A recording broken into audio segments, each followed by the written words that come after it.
Well, welcome. This is our first half moon call where we're gathering at a time in between the moons that is a time of balance where we can talk about the balance and the harmony.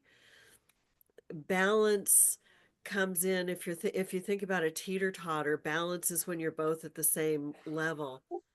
But life is more of the up and down, and we get bored if we're just sitting level at balance. And so that's where the harmony comes in, that we just go up but it's in many directions. It's not just the two directions. So we harmonize our essence throughout all of the time, space, and dimensions is our intention. And I wanted to start here with a little tone. This is my heart box.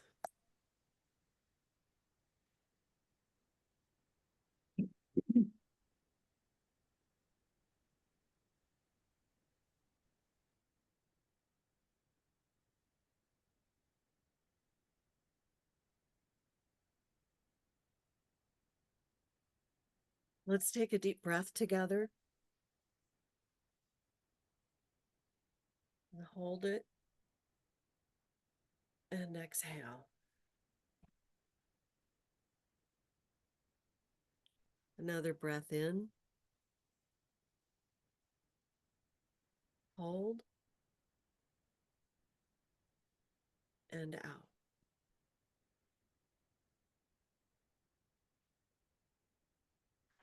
One more breath in, hold, and exhale.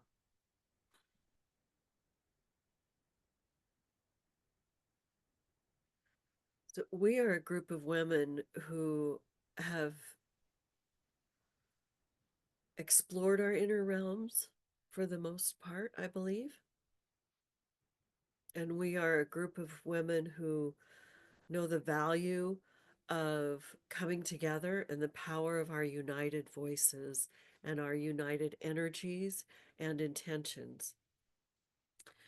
And the half moon, I've been following the Sabian symbols for a long time. And I looked at I don't know if you know about the Sabian symbols.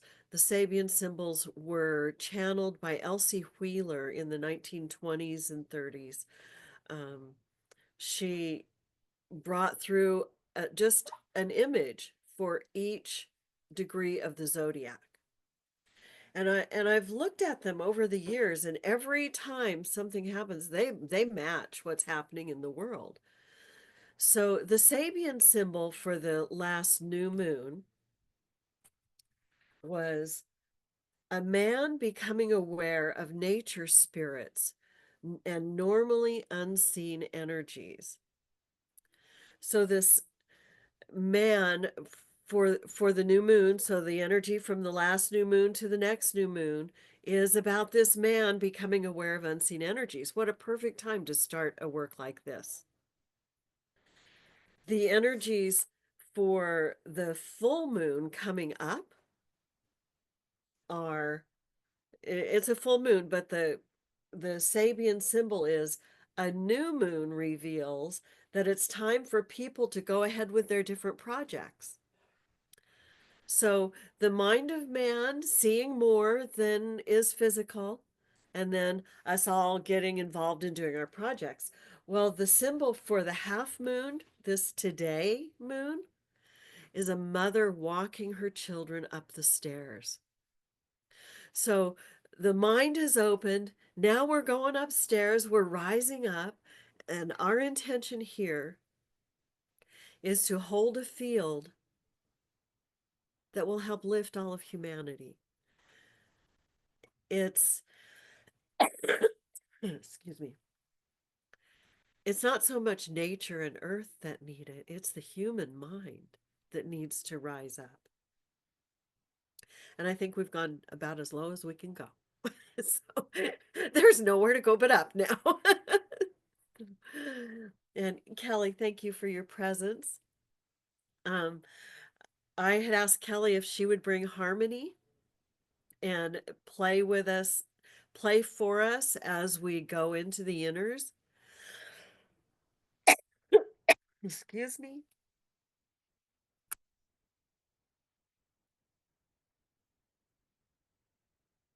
Are you ready for me to bring her in? You may bring her in, Okay. but I'm going to invite if anyone else in the group would like to offer some words or prayer or of intention to open the circle. I just want to offer love and more of it for all of us. Calling on that from the divine, our own divinity and the source, greater love. I'd Victoria, like to offer resonance and harmony. Hmm. okay, Kelly, you are on. Well, we go in and we see what we see, feel what we feel. We'll share after.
Grandmother Sharon says the harmony of home.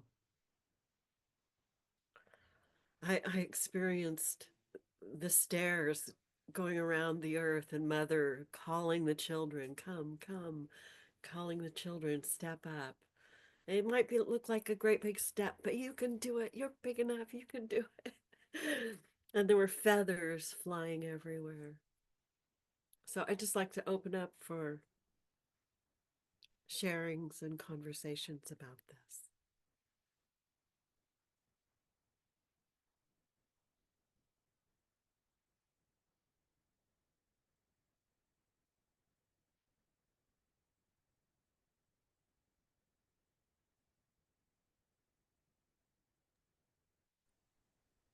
As I was listening, there was a lot, weirdly so, Kelly, heart activation. But it felt like it was contained at first. I mean, it was just like the love was kind of pushing against the walls. And what came to mind was the walls are the fear that we are being forced in so many ways to focus on and be aware of. And then I went into choosing no fear and choosing the outcome that I desire, which is peace and ease and harmony. Um, and then the walls eased up. It was like it allowed it to open. And so the fear that is as it is mobilizing.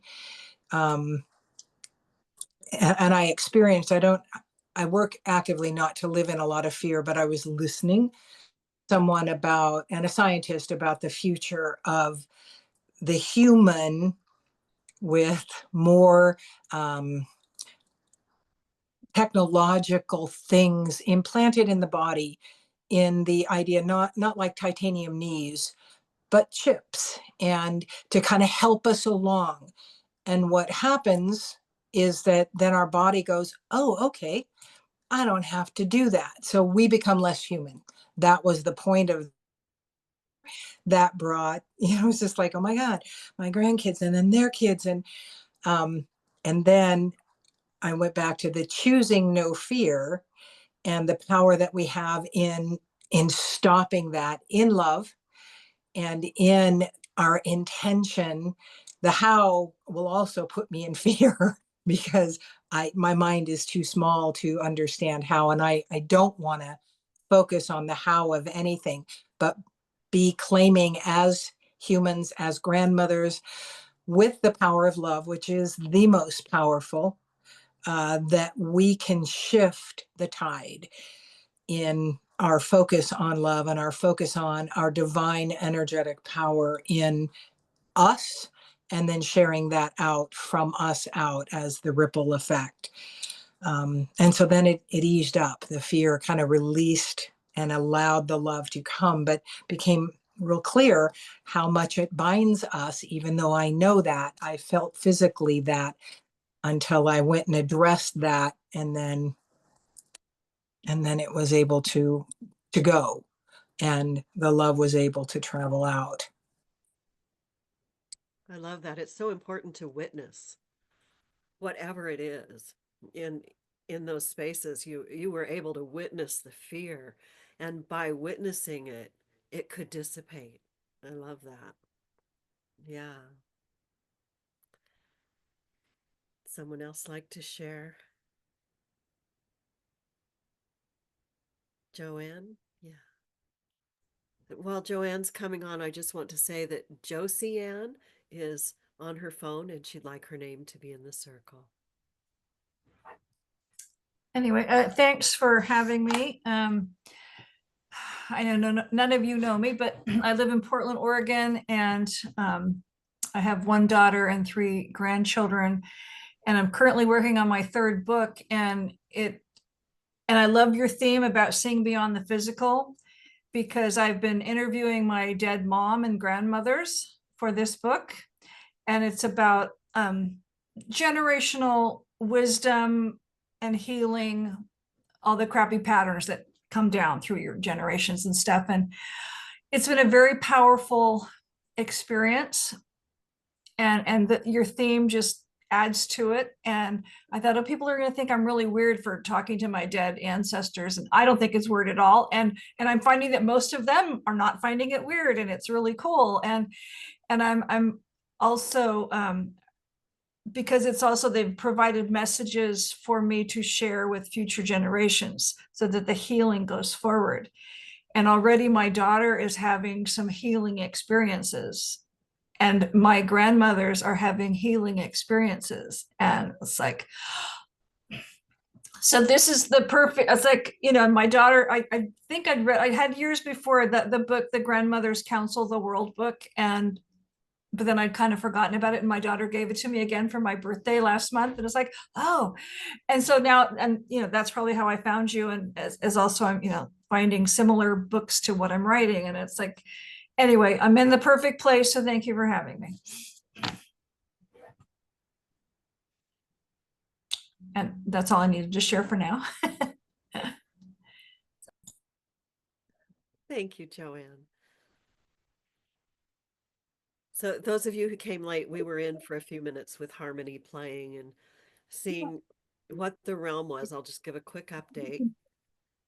We're focusing on the Sabian symbols of the last new moon, which was a man becoming aware of nature spirits and normally unseen energies. The Sabian symbol for the next full moon is a new moon reveals that it's time for people to go ahead with their different projects. And the moment that we're in right now is a mother leading her children up the stairs. So we're opening the mind of man, rising up, and then being ready to implement our work. So that was our thought as we went into the space where Kelly and Harmony shared. So, Grandmother Sharon. I'm going to share.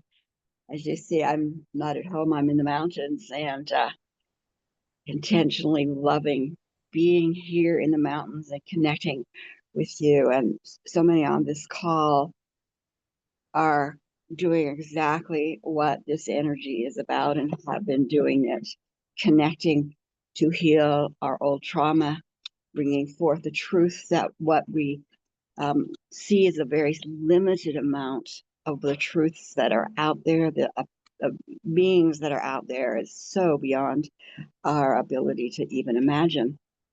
And Joanne, you are so absolutely correct. These ancestors, in my experience and experience of circles I am in, the experience of bringing those genetic grandmothers and grandfathers into a healed space so that they can connect with us in a healed space. There's a power in that lineage, both paternal and maternal, that is happening.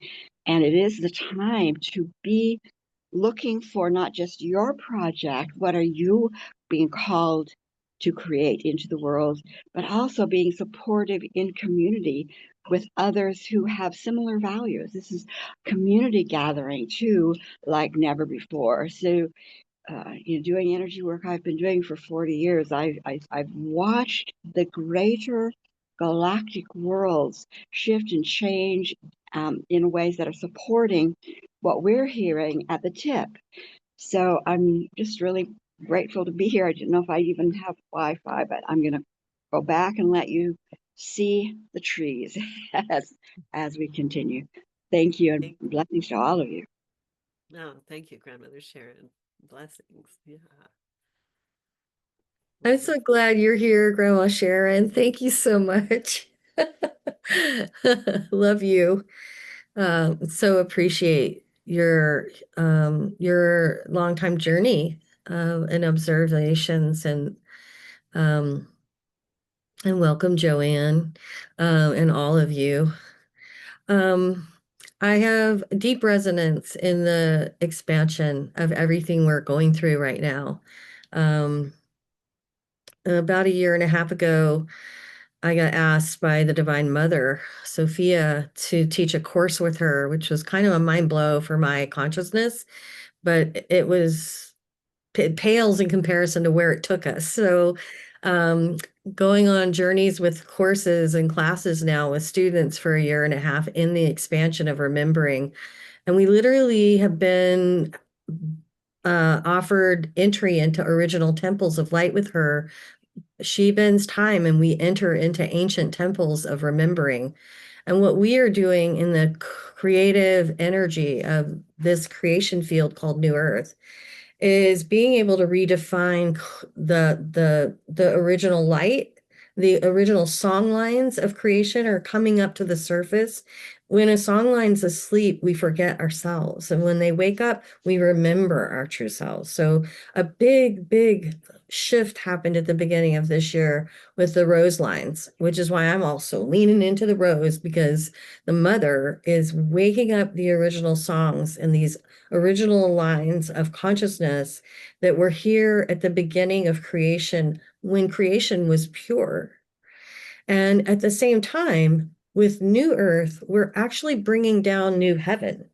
And New Heaven is a real new ball of wax, and it has everything to do with us thinking about what we are creating.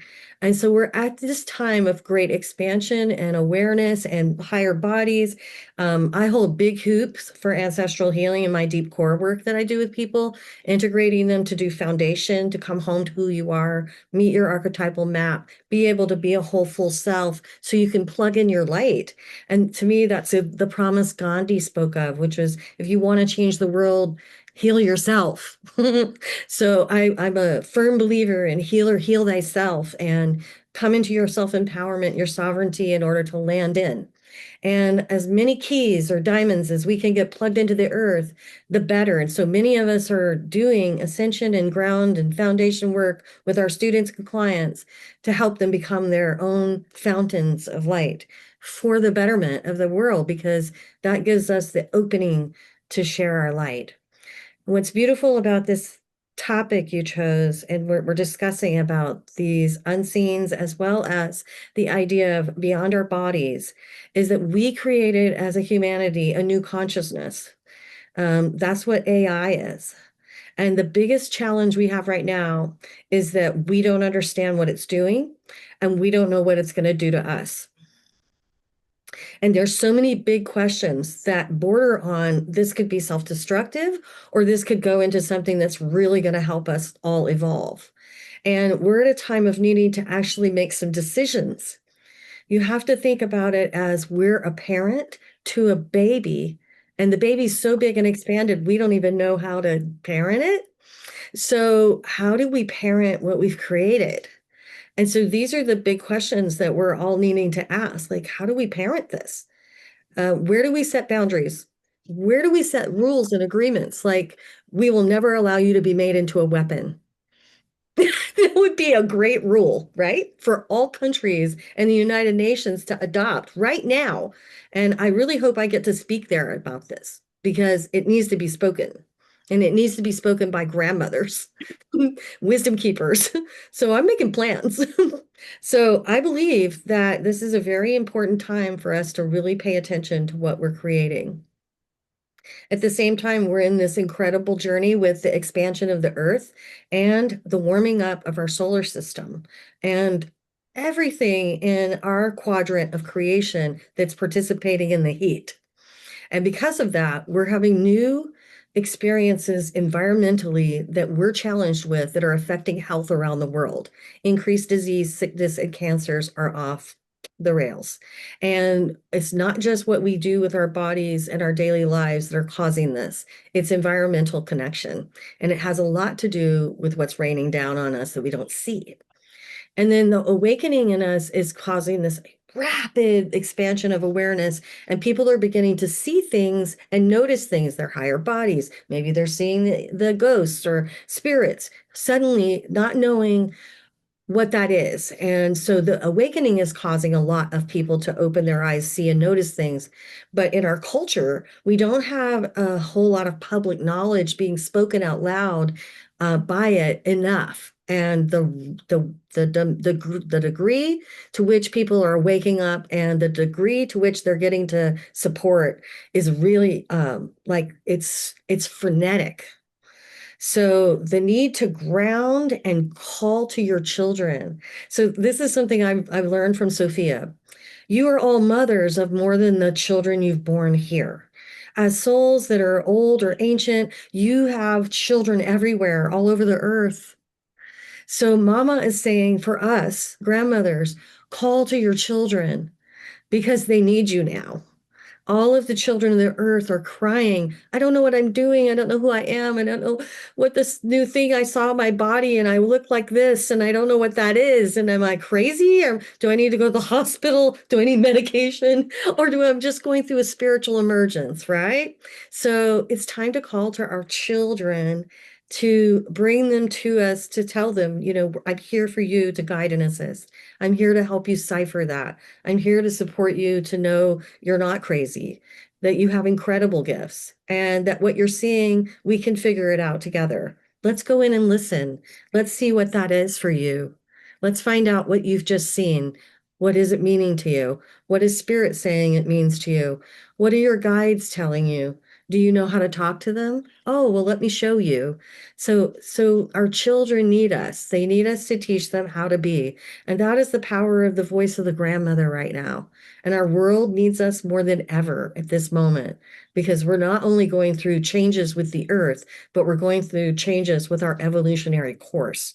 And it has everything to do with our incredible potential, birthing incredible stuff that we need to learn how to parent, manage, and keep it healthy. Which is the So that- exact reason why we're recording this, to share it. Miria, it looks like you are Thank you. open. Thanks, Kelly. Yes, thank you. Okay, so I'm going to talk what I've been seeing for past days and when you were playing the music. I did see a really big galactic connection, what I've been having for a long time, and it's getting very strong right now.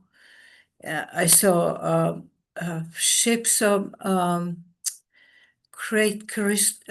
build out of crystals surrounding the earth, and there's very, very high beings over there. But at the same time, when I'm talking here from Helsinki, Finland, we are in a place of great light, and there's a great, very deep darkness right now. Sitting here in the Russian border, war has been going for 3 years. Right now, Putin is in a China meeting, and also Indian president of India, prime minister, is over in China, and I was given this. There was a seer when I was very young here in Finland, and she was giving predictions back then.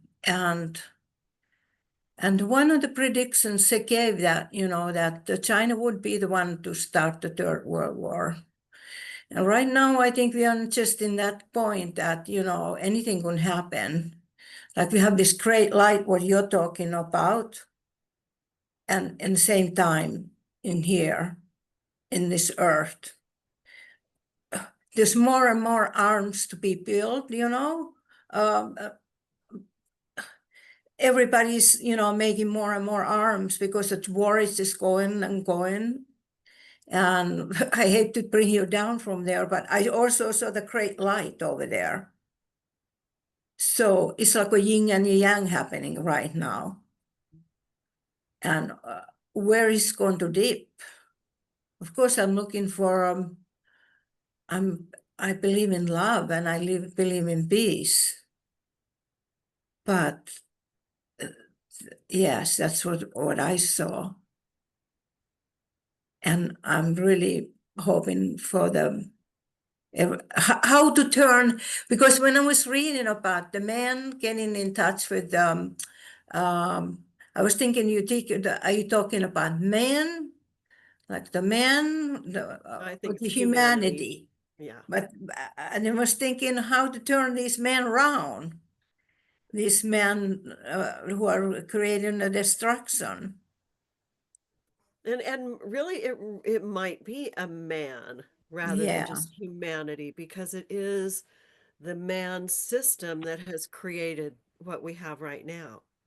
yeah, So the man, that patriarch, that that's been in charge for so long, to have his mind opened, yeah. well, what a vision that is, to have that opening of, "Hey, maybe there could be a different way at that level." To That open those because that minds. man was a child at one point. Yeah.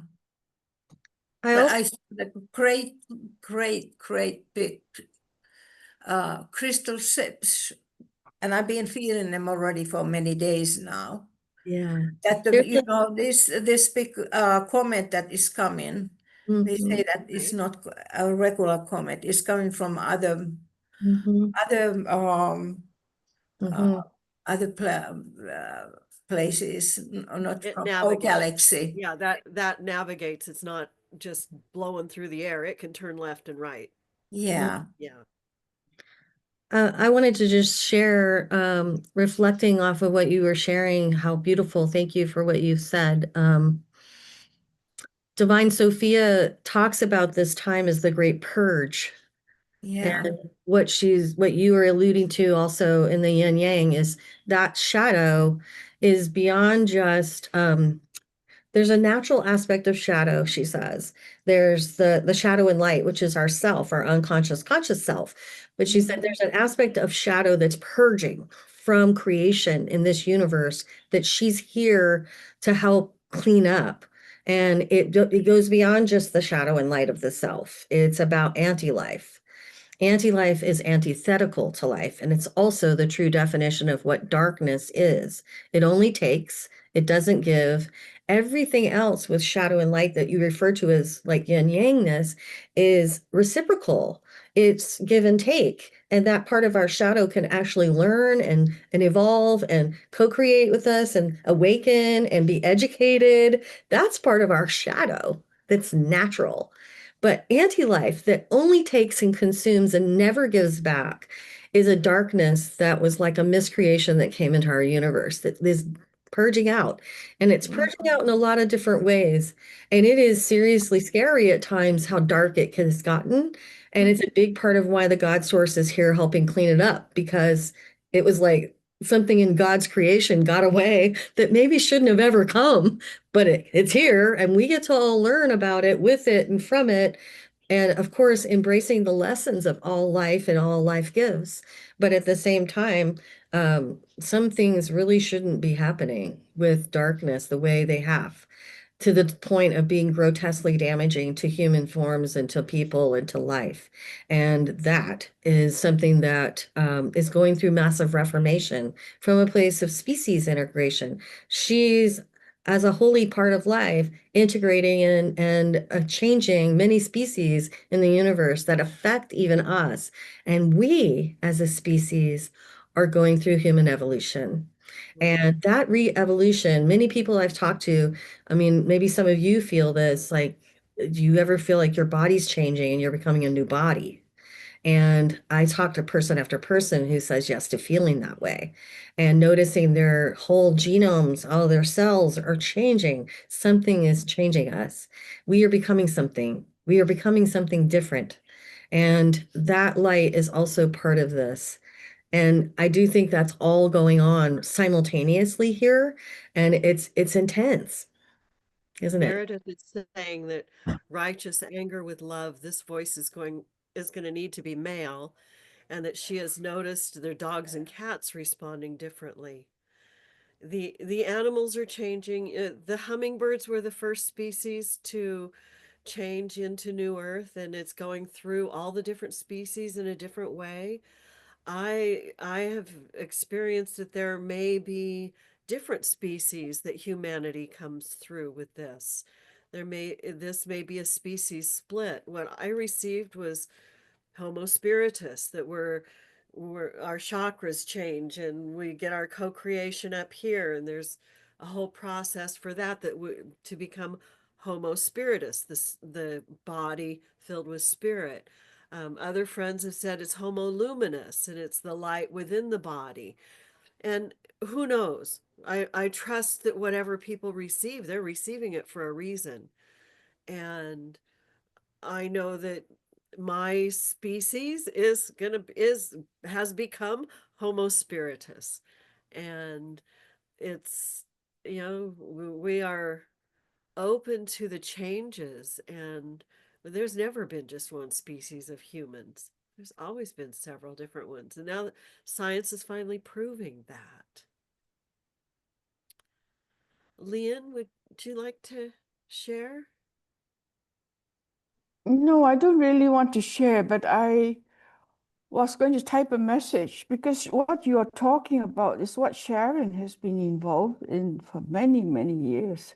And I think you could have heard her version of it in Yeah. all her lessons, but she's not here. So Oh, well, she is here. Her phone is going in and out, but she said she would be here in presence. Yeah, we've been doing a lot of the because same work. yeah, Absolutely. because I think it would be very useful for those who are not familiar with her work to let her talk about it because she has spent so much time on it. And her techniques are actually very easy Yeah. to use. And Well, it's I would encourage everyone. very connected with what Kelly is talking about Sophia. Yeah. I don't, I mean, I saw her before, but I haven't seen her yet. So I was just hoping that you would encourage her to come on and talk about it, even Yeah, if she it's not she now. just said that her connection is going in and out, Mm. so she may not be able to do that. If she's able to, she's sure welcome. Yeah, and Mm. definitely connect to Grandma Sharon's teachings because she's a wisdom keeper, and what Leon is saying is true. Um, I've been in for 32 years as a teacher and a healer, and so I'm like her baby sister. So I honor her as an elder to even me, and but really just in honoring elders, period here, which we really want to do and really want to voice that out for grandmothers that are here, especially the ones who are older and holding their stories and getting them told right now so that they get their stories told while they're here. And I value that a lot because that's treasure. We get to experience the treasure of Sharon. So experience the treasure of Sharon, please.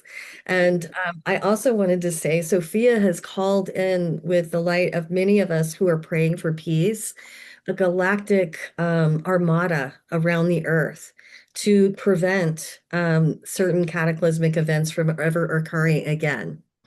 And I'm holding with her that intention for peace for our world throughout this lifetime. I've been a peacekeeper from birth, and I'm holding that for all of us with you. And I say united because when we can unite in our intentions, we strengthen. So when you make prayers, always, I always encourage people to do this, and I'm going to say it here, unite your prayers for peace with the elders who are praying for peace around the world, men and women. Elders are praying in their kivas, in their sanctuaries, in their temples for peace for our world, all over the world every day. And when we unite our prayers with them, it makes a stronghold or greater for peace for all of us. So remember to unite your prayers with the elder prayers. Thank you. And with that, I'd like to share that Global Grandmothers Council Network has been invited to co-sponsor Grandmother Flor de Mayo's event in November.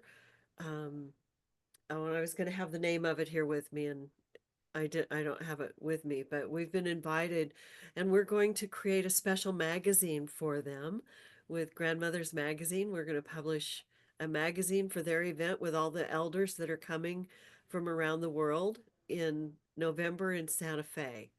Guardians of the Sacred. Thank Uh, you. is the name. Guardians of the Sacred. Guardians of the Sacred Ancestral Teachings for Global Awakening, November 14th through the 16th, 2025 in Santa Fe, New Mexico. And that's open. Their tickets are available. They're asking for donations. We've been invited to as a co-sponsor to have 2 tickets, to have 3 watch parties, and to have um, our our Global Grandmothers Council network information in their program, and have a couple of us present. So we will see how that all emerges out. It's in the very beginning stages right now, but it's really, it's heartful that we are we're this is our whole intention, to network all of the work that's happening in the world, to be weavers and connectors of all over the world, just like we are here. We are all over the world. And it's so nourishing to my heart, this work. I want to put Yeah. out this, and you can all help hold prayer for us as well as intention that we bring in donations to carry 2 grandmothers to that event live. Mayana and I are both attempting to get there, and Mayana may get there with her partner, and I may stay, or she and I may wind up making it there to be there together. But we need funding, and funding has been a big thing around our Global Grandmothers organization, platform building and determining how to bring us together and trying to be advancing us as an organization has been a process that Mayana's been working very hard on, and she needs donations for her constant contribution. And that is something I want to invite people to do, is make donations to the Global Grandmothers to support the organization itself as we continue to grow. And also, our magazine is really a beautiful tool and product for the voices of grandmothers. And right now, it's one of the most salient parts of the organization that we've put together, along with these live calls and podcasting that we're starting to do soon. And this is going to be a way to really be putting ourselves forth as a voice for grandmothers. And I think the magazine and the podcast shows are going to become a real key for us in generating more support and being generative. So everything reciprocity. We financially have been not getting enough support, and we need it. So pray for us, put it out to people to donate to the grandmothers, if you will. Invite your communities to support the grandmother organization and its growth. Send out messages for us to your communities and your emails, inviting people to find our magazine and contribute to our grandmothers around the world. Because we're not just giving a voice to ourselves, we're giving a voice to all of us. And it's very important that we stand together, inviting that support. So I invite you to all be of support that way for all of us. And I, And I would say that with our closing of the Circle platform, that we've tried some things that don't work. and and I have done the best I could technically, but I am not a webmaster, and I fired myself in that role. So I'm not doing the web design anymore. Our webmaster, Robin, is not available any longer. She has cancer and is going through a healing journey. The Circle private grandmother's garden was not effective, and people weren't using it, and it was too hard and clunky. So we canceled that. And with that canceling, that meant all of the memberships ended. There is no income coming in. And we put together the directory, but it's also clunky and not working. So at this point, we're focusing on the magazine. We created a new group this morning for just the magazine that's a public group on Facebook. And we'll be uploading individual articles as well as the full magazine. And we're just going to focus on the magazine. And if we could get advertisements in the magazine and articles that people support us through that, it would be really helpful if everybody in the grandmothers group shares the magazine when it comes out with everyone they know. Let's get this wisdom out there. We send it to about 750 people, and about 30 people actually look at the magazine. So maybe 150 will look at the email, and then 30 actually go look at the magazine. So there's something where we could be each doing a little more. And yeah, anyone who has ideas, we're open for we're open for service and collaboration. The Would magazine you is kind like of new. something? And one of the things that we're going to start doing, I think, in helping readership is raise awareness about the magazine.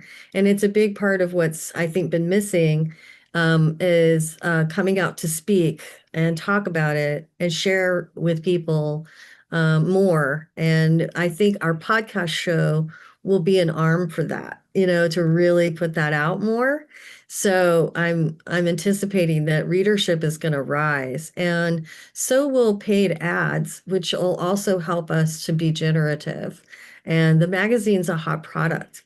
And in fact, I believe that it can become very powerfully syndicated with our podcast show.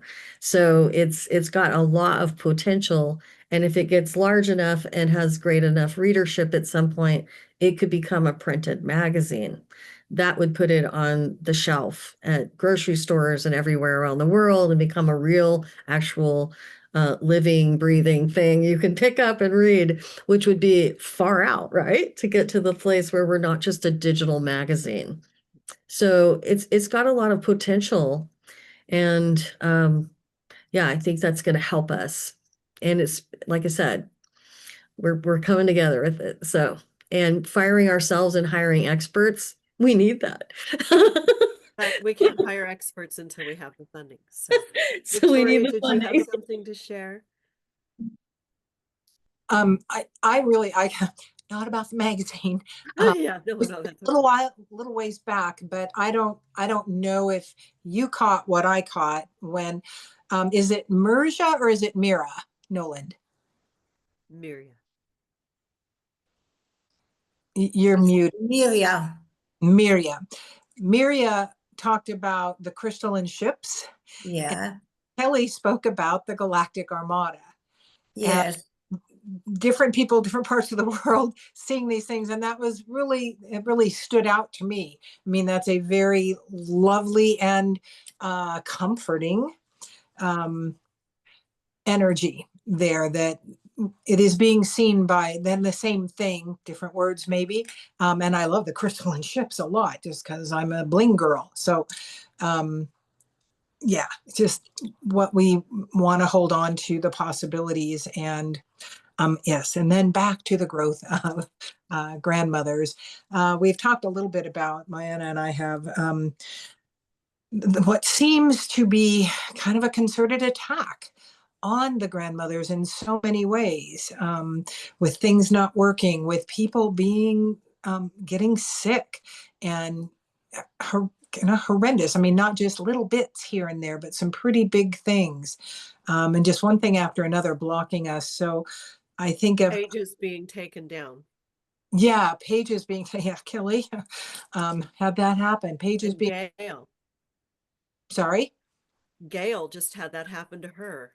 Oh yeah. I mean, and with a lot of influence they had and a lot of followers. And so us holding a space of love and powered, divine empowerment around us as a group throughout the world, whether they're part of this organization or not, but the divine grandmothers holding spirit as their guide. I think is just a vision that we might all be able to hold and keep seeing us as a protected vision, because we are powerful. And the more we understand our power individually in that divine aspect of just energy, what we can do with that is so incredible. And we want to hold on to that. And I think we can protect us and grow us if we hold on to that. We're a threat to that darkness. We're a big threat to that darkness. And the more people we help step into their light and wake up to the truth of who they are, the bigger threat we are. And so, anyway, that's what I And want. I want to say, there's been lots of conversations in healing realms about protections and barriers from those dark energies. And I would say no.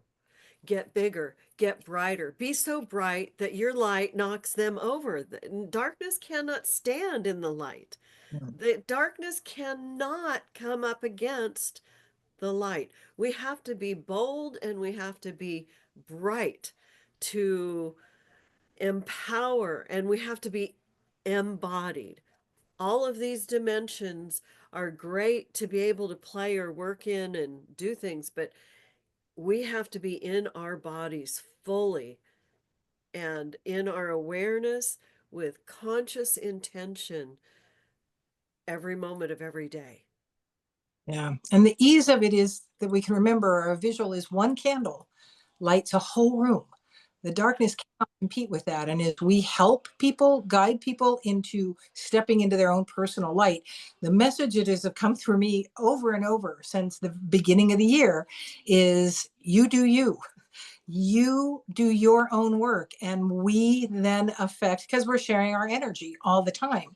So if we're doing our own work, healing ourselves, working on being that light, then we're waking up others who are ready and may just need that nudge of our energy in that higher frequency that we move into regularly when we do our own healing and release work and repair work. And then spending our time. I'm a firm believer that, well, I know that the power of my intention is incredible. And when I intend love to go out to whatever I intend it to go to, it does. What that subject does isn't my quote unquote isn't my problem. I can't do them, but I can send mine, and then it keeps going. Other people are going to get it because they're ready for it. Some will step away and go, oh, no, not yet. But that's not my concern, because I can't do them, but I can do me, and you can do you. And then we constantly are triggering others into awakening, into understanding, into greater love, gratitude, and it's pretty easy. I mean, easy in that we're a work in progress, always have been, and it's never going to end in this lifetime. And so sometimes we get a little frustrated with that. Seriously, I had to heal me about you. But the more we do our own work and bring ourselves into that place of alignment with spirit in our physical, then we're positively impacting the world. We don't have to be the leader in a platform to do that and to be effective. And we don't have to have an audience of 1 million people to be effective in that. We just get next to another person while we share a higher frequency. And then, which is a lighter frequency, go figure. We are the light here. So, And with that, that brings to mind, the what Miria was talking about, what she's experiencing and what's happening in Finland and Russia and in Ukraine and in Gaza and in different places in the world. The destruction and the callousness and the unimaginable cruelty. That's not at all of the yin yang energy. That is what needs to be contained.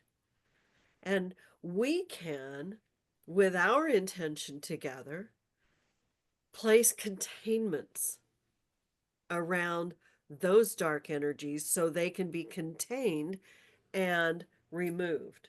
We contain it, We surround it with light, but contain it and send it off through the higher beings that will take it. I've learned that we can do all of these ideas and all these things that we can do. The divine can only help as much as our consciousness is with them and allowing them to help through us. They're not going to do anything that we can't do ourselves. They're going to help us do what we can do individually, personally, and as a collective. The more we can be aware of their help in our own lives, and that means ancestors, angels, masters, realms, aliens, whoever they are, that love and support humanity and earth and our growth and our change. We know we're becoming something new. We're going through the churnings and the intense changes of becoming that new. And it feels really horrible sometimes. And sometimes the growing pains hurt. And sometimes the destruction of what has been is hard for us to see.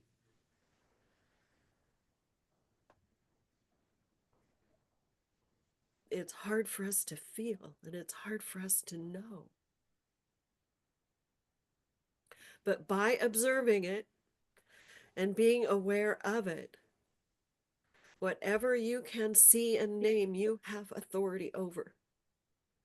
You have power over whatever you can see and name. And together with our united work,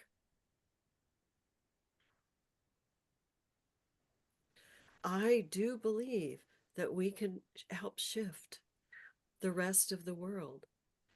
And with just these few of us here, and those who watch it later, and those who join with us, I really think there's a lot that can change quickly.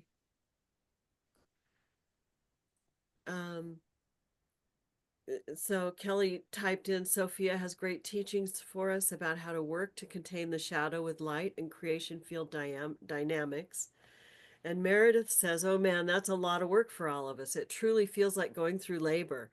I didn't not realize that birth was difficult for the baby as well, but experiencing it on a spiritual level, it definitely is.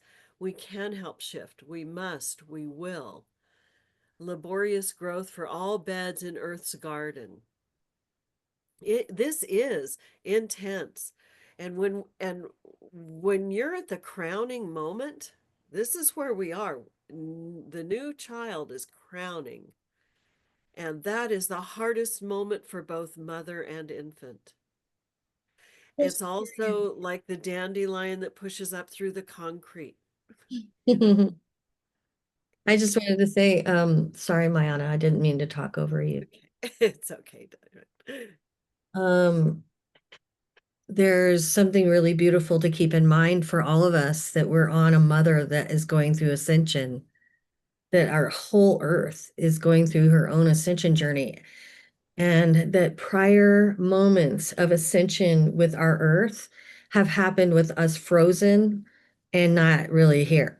So a flood, when the ice age happened, when the flood happened, these events were times of ascension for Gaia. And it was a very different form of ascension in relationship to us being with her.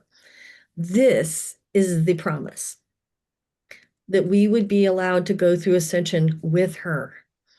And it is not for the faint at heart, and it is a no joke, seriously intense time to be here, to be alive. It also puts us, like Sharon was saying, we're on the front line. We are the foundation making force for new creation, for a new epoch. What Sophia says is a new 1,000-year cycle of peace. We're birthing into peace in a way that is amazing. And it has everything to do with the intensity of what we're going through right now. And the first 300 years, from what Sophia has told me, of an epoch is the foundation setting for it. And we're in year 8. We're turning into year 8. And this is the 80th anniversary of Hiroshima and Nagasaki. I would love to be able to say as a humanity in 20 years from now, we are no longer we no longer have nuclear weapons on the planet. We figured out we don't need those. And it's time for us to stop that level of destruction as a way of working out anything. And we are there now. We need to stop being destructive in the way we work things out, because we can work with each other's hearts and we can talk through anything. And that is And we negotiation. have to lead the way for that. We have to lead the how. We have to show how to do this. And that's why I felt this call for these gatherings, and to do them regularly, and to build on each other. So we'll be following what what the messages from the universe is for each of these calls. You know, Grandmother Sharon would say, okay, staff on the ground, sword in the sky. We are that pillar of light. We are that loving presence. And I want to be sure we bring in Grandmother Suzanne here, the peace pole practice, the peace wheel practice, how we can bring peace in our own communities, in our own lands through the seasons, and that wisdom that we're going to be bringing out and through. Our grandmothers that, you know, we're Kelly and Victoria and Kalina and I are really doing a lot of work for this. And our elders that are in their 80s, we have to get their wisdom before they're gone, because we don't live forever here in this world. We do have our seasons and our times, and it's so vital that we gather these wisdoms and share them out broadly. Joanne? I was going to say, and thank you for everything everybody has been saying. I had a psychic reading a few years back, and the message came from my grandmothers that, or my ancestors, that they wanted me to be their voice and tell their stories, because, you know, they all grew up in a time where they couldn't do much publicly, you know, to really be who they were and to express their female voices. And I've gone through my own healing journey, getting rid of crappy husband after crappy husband, and really becoming who I am. And that is a very bold person. So just talking to my grandmothers and finding out their stories and the stuff they went through, because even the ones I knew when they were alive, they didn't talk, you know, and even stuff I've been through, I didn't tell anybody till I was in my 60s. Oh, this happened. And now I say it on podcasts and everything. So it's like, I'm bolder. And so I think, thankfully, we're in a better position to be working together on a grand, bigger scale and in this global community. So this is, we have more power than they did. So let's use it. Yeah.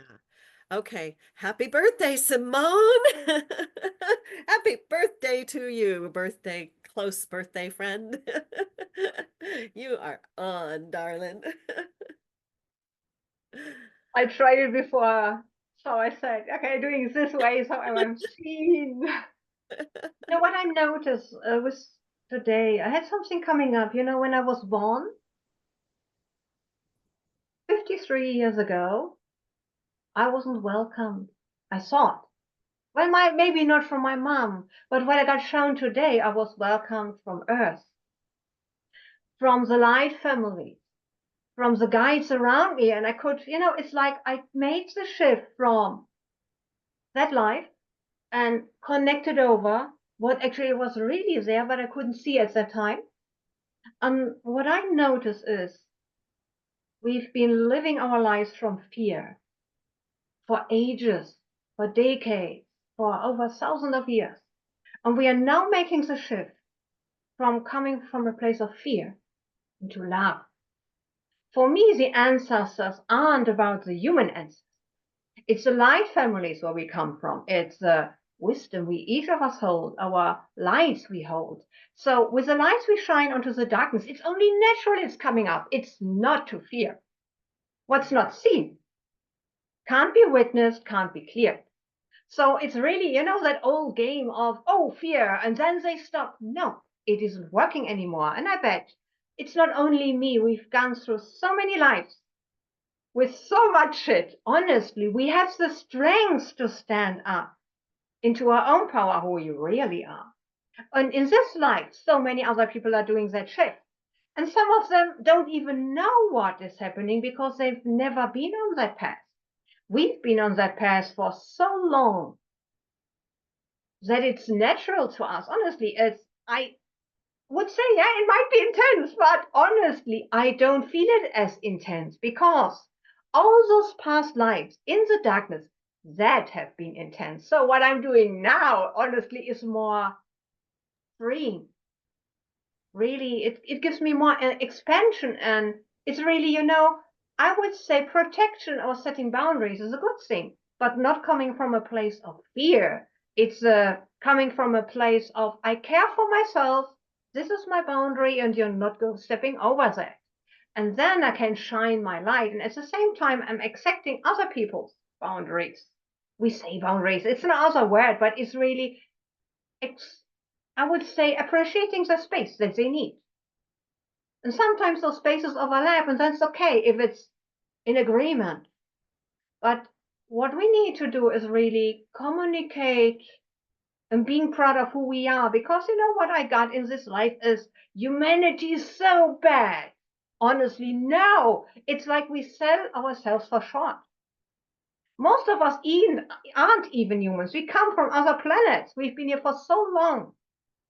So we're here to embody this light in this body. It's not a bad thing. It's really about seeing the positive side of being a human and being proud of that and owning that and then sharing our light. It's totally different when we do that instead of, wow, humans are bad and it doesn't work out and all that stories. It's really, if we own who we are, and if we own not only with the light, but the body, the embodiment as humans that we are, and then share who we are, I think we are really powerful. And then it doesn't matter if the darkness tries. It's those games. It's like they're still in kindergarten and doing the same thing and it doesn't work. And in the end, they are afraid because they don't know what comes. How does it feel?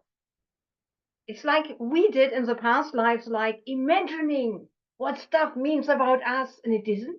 It never did mean anything about us. It was an experience. And it might have even been a mission in working for the light. And we didn't even know that because we forgot.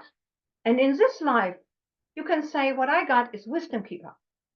I've had so many lives in so many different areas, all regarding healing and love, and what love isn't. I'm carrying that wisdom, and in the end, I share that with others. So I think each of us has their own way of embodying who they are, sharing who they are. And I don't think that we really need to be afraid of all the stuff that comes up. It looks bad. Yes, but it always has been there. It always has been there. We just see it now. Maybe some of us were already aware of what was there.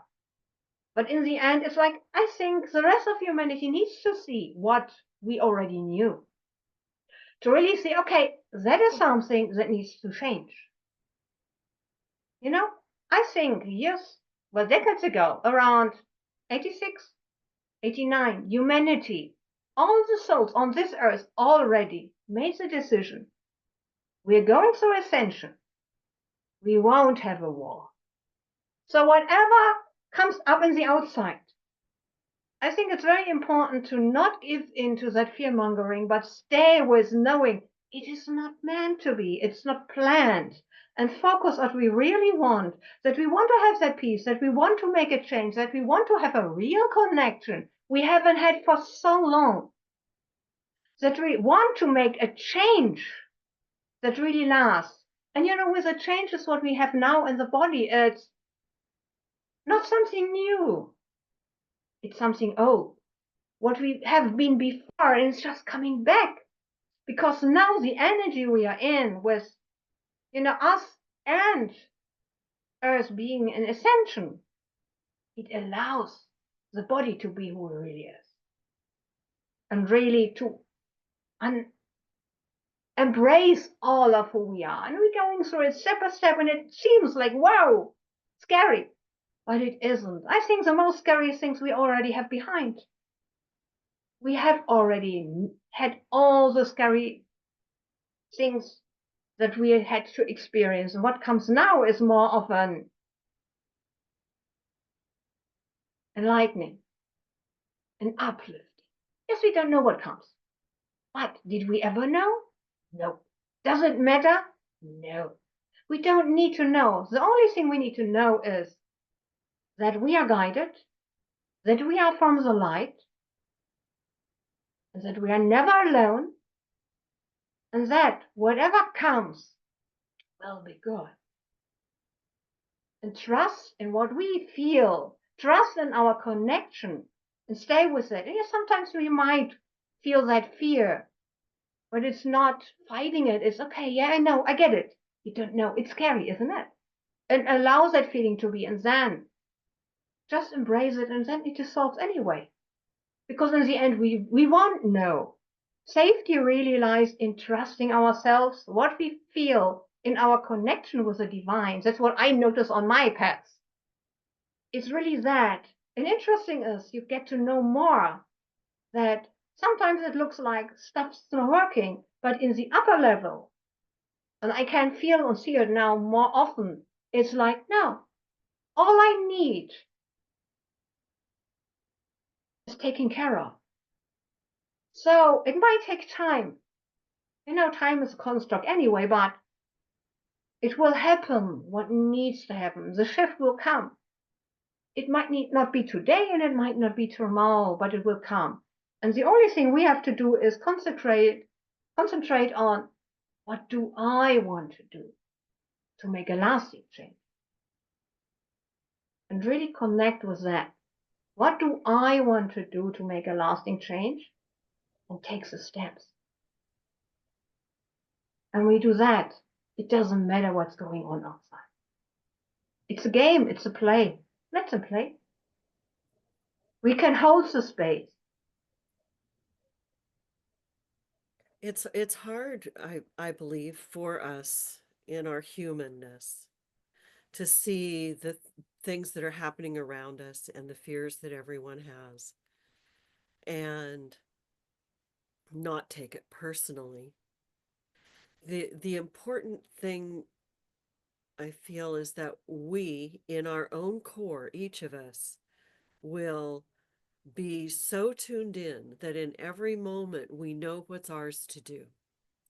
And we will be where we need to be and do what we need to do because we listen, because we're practiced at listening. We're practiced at listening to that own inner source where we are all one. We're all one in the inners.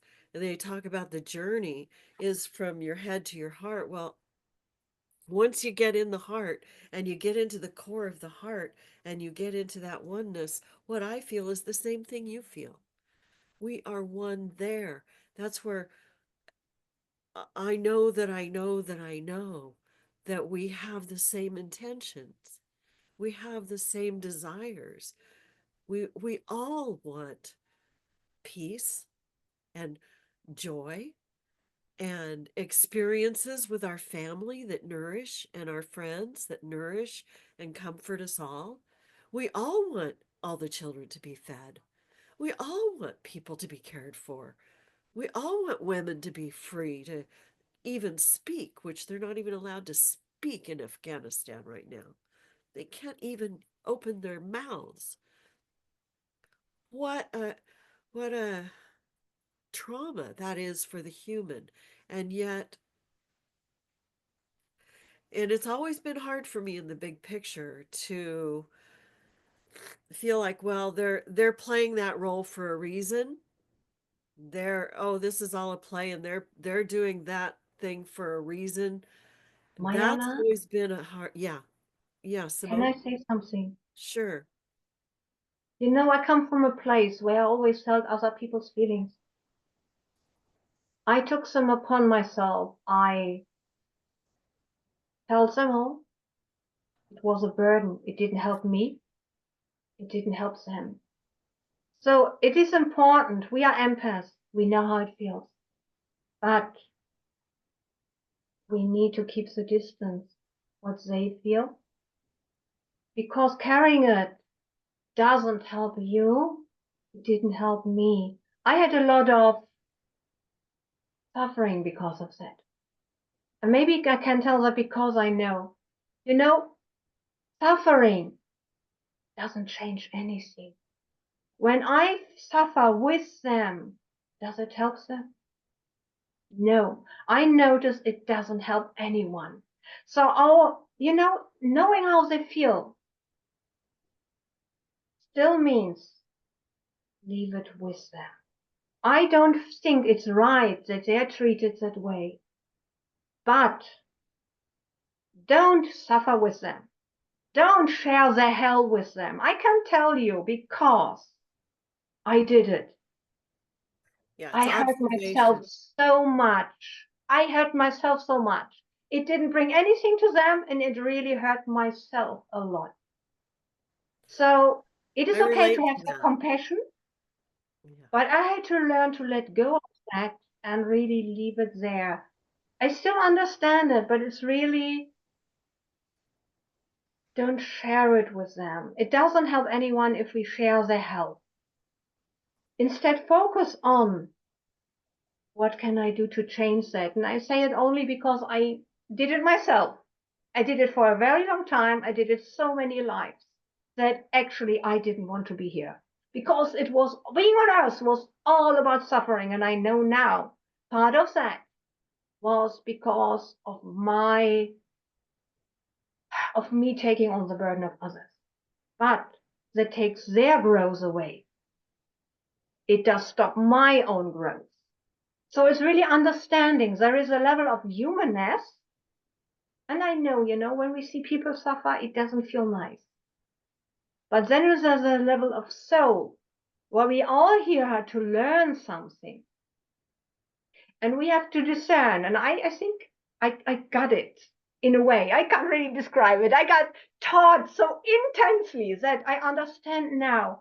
I can hold both the human level, but really saying, okay, I get it. They chose, their soul chose to have this. Who am I to judge that? And I did judge in the past lives. I didn't want anyone else to suffer. I didn't want anyone else to die for me. But we have to acknowledge other people's decisions, other souls' decisions, what they want to learn and don't want to learn. So in the moment, I go into this, what I did, the same as you judging about the suffering. And it's all bad. I take away what they chose to learn. So it's really important to discern besides this. I still don't feel that what's happening in those areas, with having being able to voice yourself. I come from that place.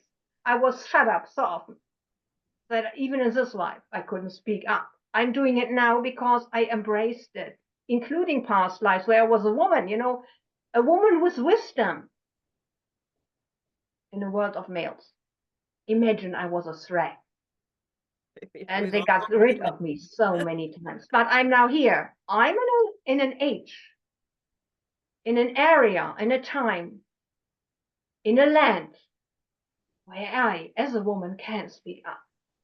So it's really own who you are, that it isn't nice, you wouldn't choose that, but honor what their souls choose.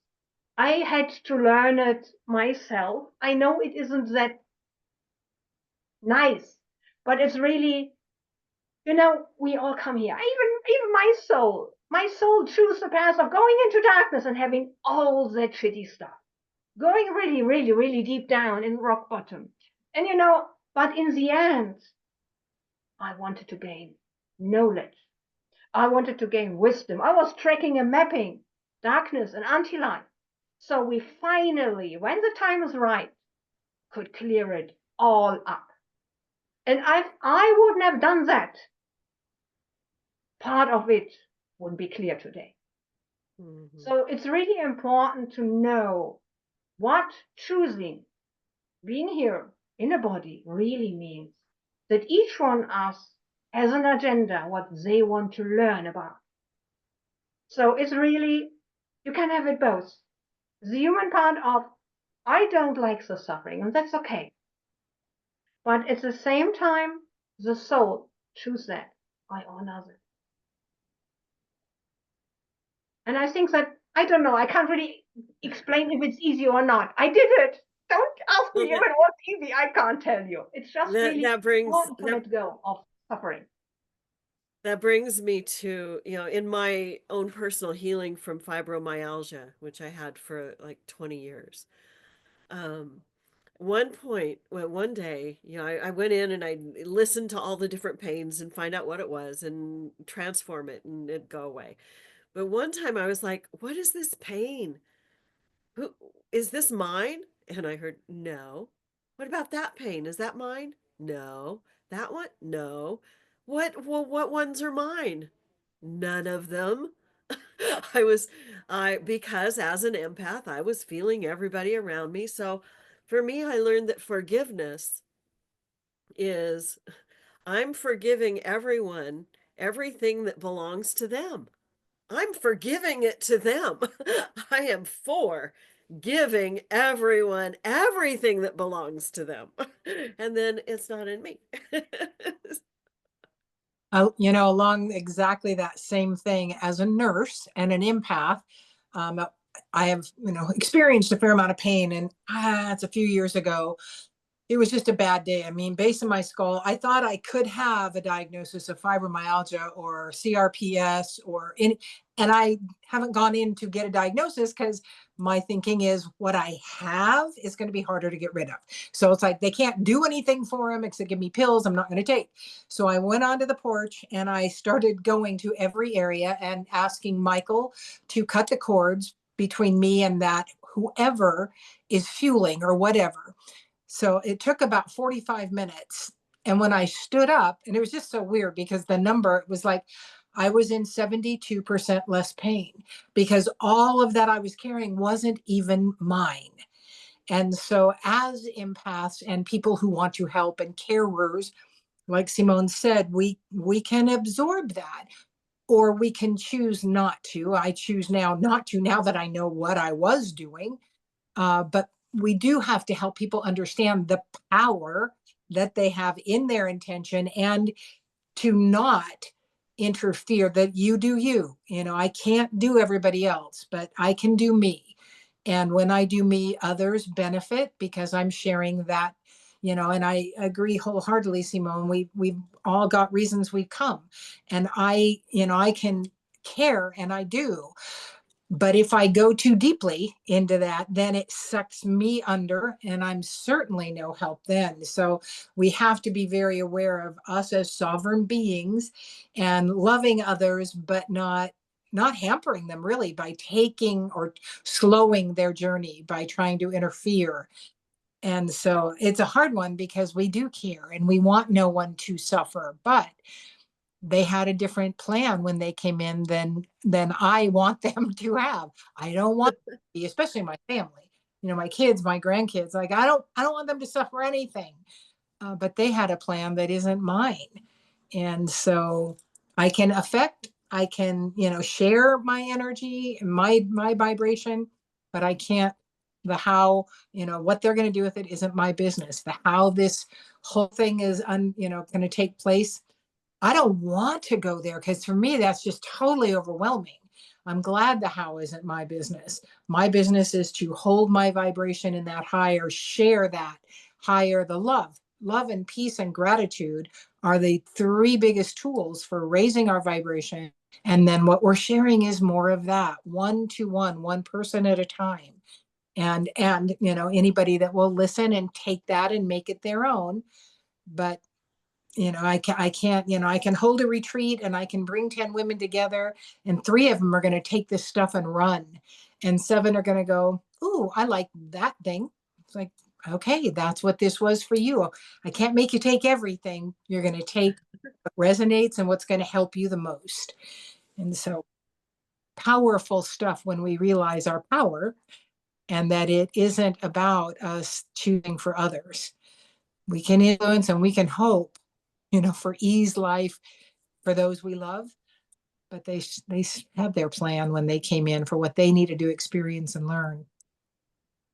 Meredith says, we have to feel that with them, as that's where the soul connection is made. But we also have to learn to help just hold their hand while they carry the weight of their own backpack. We can adjust the weight, we can help them clean it, but it's their responsibility. But we cannot carry the world. This is just my opinion as we all learn to heal. Thank you for that, Meredith. Yeah.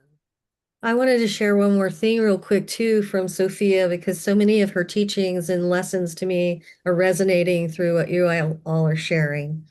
One of the things that she said to me 30 years ago was, humans can never know everything about themselves, not even you.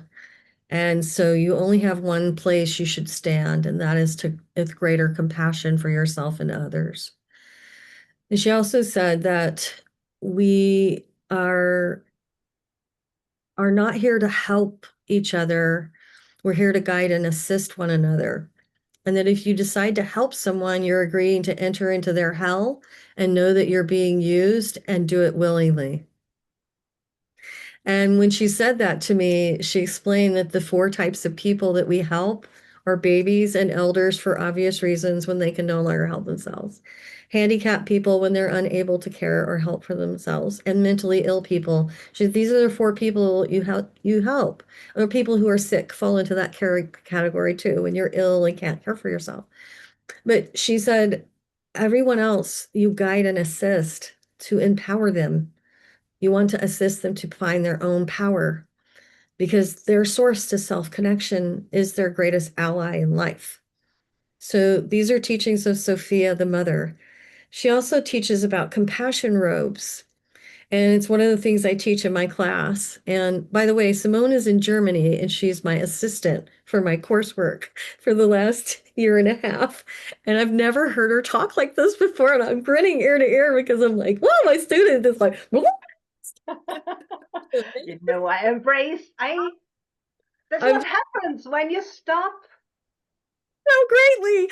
That was awesome. limiting yourself. And I didn't even know it because I've done it so long. So all those incarnations that, it came up a few days ago that I was still limiting. And yesterday it came out, stop outsourcing yourself, she said to me.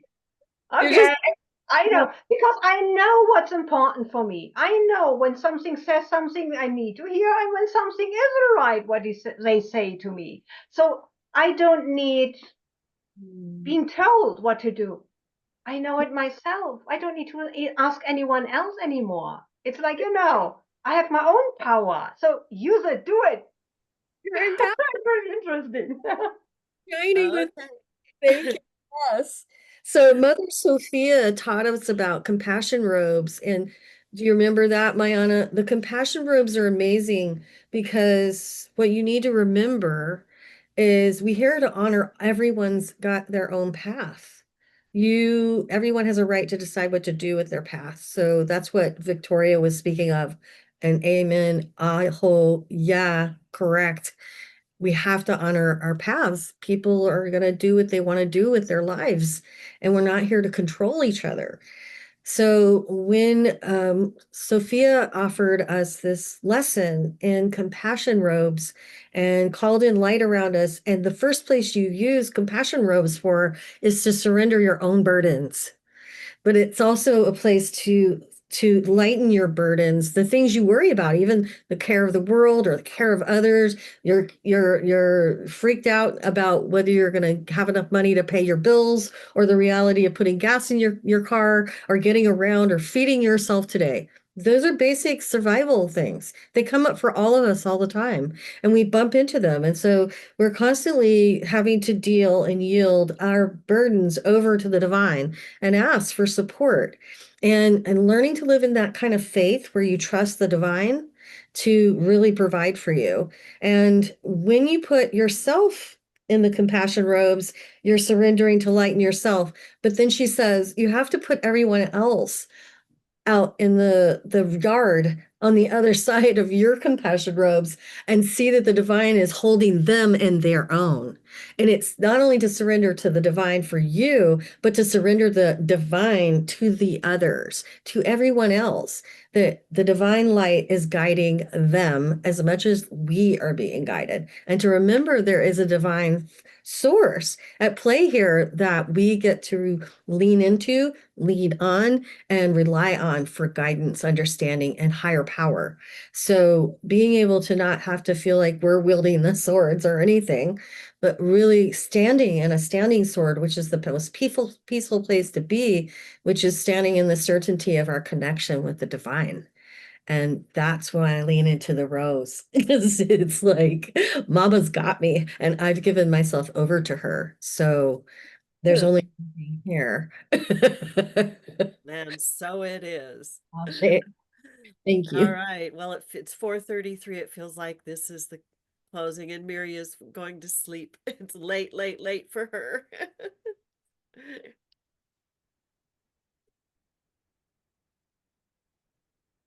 Do you want a little song bowl for a close? Can you hear the tone? Do you want a little song bowl? Are you playing one? We didn't hear it. Oh, yeah, I played the heart tone. Here, I'll do that. Well, We can do 3 ohms. Ma. Om ma.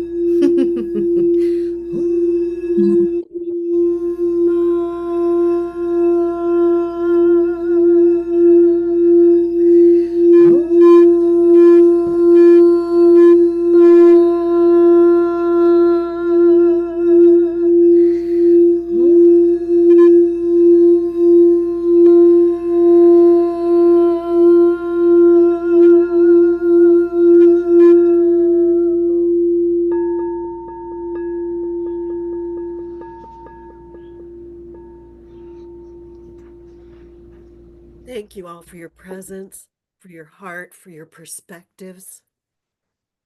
Thank you. Thank you. Thank you.